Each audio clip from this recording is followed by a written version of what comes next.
మనం తెలివితేటలతో ప్రారంభించి వివేకం వైపు దూసుకుపోయి యోగాభ్యాసం ద్వారా అంతర్దృష్టిని పెంపొందించుకుని చివరకు దైవమని పిలువబడే ఆ అనంత మూలంతో నేరుగా సంబంధాన్ని ఏర్పరచుకోగలుగుతాం.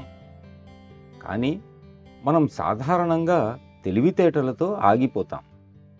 తెలివి అనేది వివేకానికి దారితీయాలి. అది అంతరంగ దివ్యశక్తితో నేరుగా సజీవమైన సంబంధాన్ని ఏర్పరచుకోవాలి. దీనికి ఉన్న మార్గం ఒకే ఒకటి, అదే అంతర్లీనం కావడం. ఎందువలనంటే మాట్లాడేవాడు, మాట్లాడే విషయం, ఎవరితో మాట్లాడుతున్నామో వారు అందరూ ఇక్కడే హృదయంలోనే ఉన్నారు.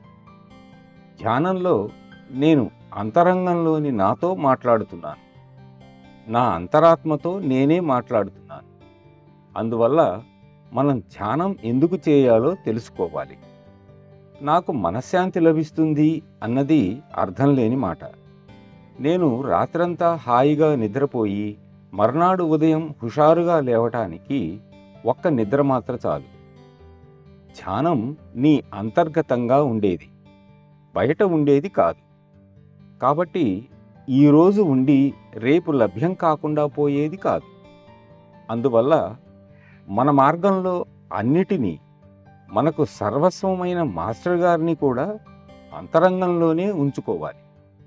బయట మనకు కనిపించే మాస్టర్ గారు ఒక వ్యక్తి మాత్రమే. మనలాగే జన్మించారు, జీవిస్తున్నారు, మనలాగే మరణిస్తారు. మరి వారి తరువాత ఏమిటి? దానికి ఏది మార్గం? వారిని శాశ్వతంగా ఇక్కడ హృదయంలో స్థాపించుకో. అది ఒకటే మార్గం.